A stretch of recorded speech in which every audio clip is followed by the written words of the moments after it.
Saudara, Koalisi Masyarakat Sipil kecewa atas langkah polisi melimpahkan kasus penyiraman air keras terhadap aktivis Kontras Andri Yunus ke Puspom TNI. Sementara polisi menyebut pelimpahan kasus ke Puspom TNI karena tak menemukan ada keterlibatan sipil dalam kasus penyiraman air keras ke aktivis Kontras.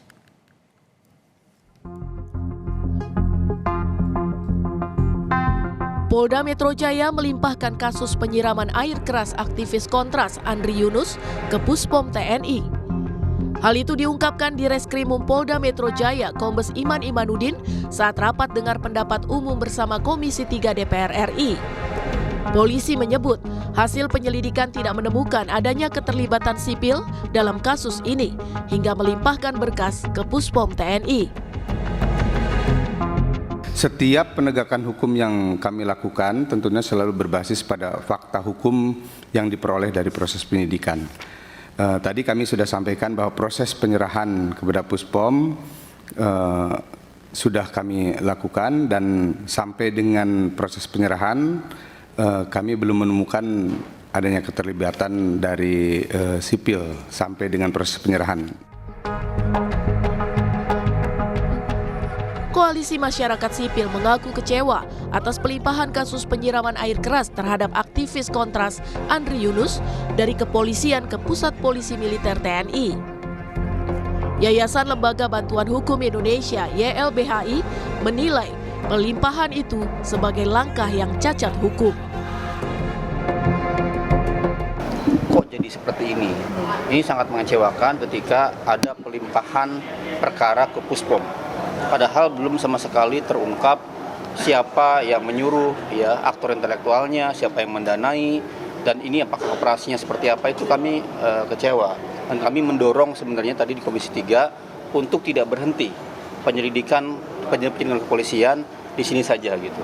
Proses peradilan berikutnya kita mendorong tadi Komisi 3 agar dia bisa mendorong Kejaksaan Agung ya ke depan Mahkamah Agung dalam ruang-ruang peradilan yang umum, bukan peradilan militer. Kenapa? Untuk mengungkapkan banyak hal termasuk melindungi saksi.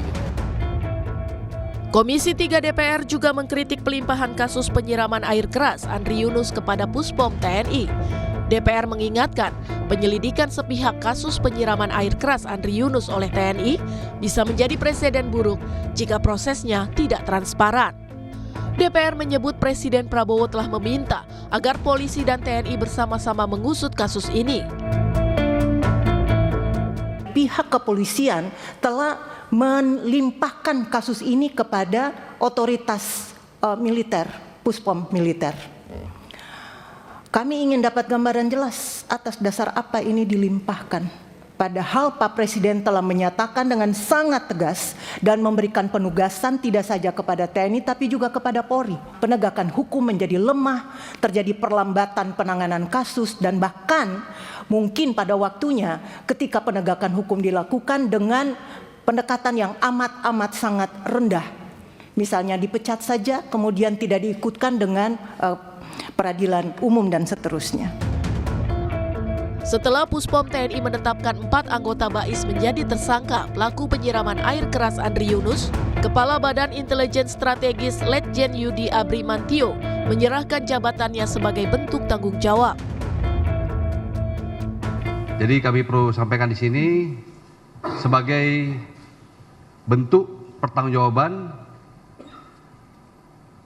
hari ini telah dilaksanakan penyerahan jabatan Kabais. Aktivis Kontras Andri Yunus menjadi korban penyiraman air keras pada 12 Maret 2026. 18 Maret 2026, Polda Metro Jaya mengungkap identitas penyiram air keras ke Andri Yunus. Sementara Puspom TNI menetapkan 4 prajurit BAIS TNI sebagai tersangka dalam kasus ini. Tim Liputan Kompas TV.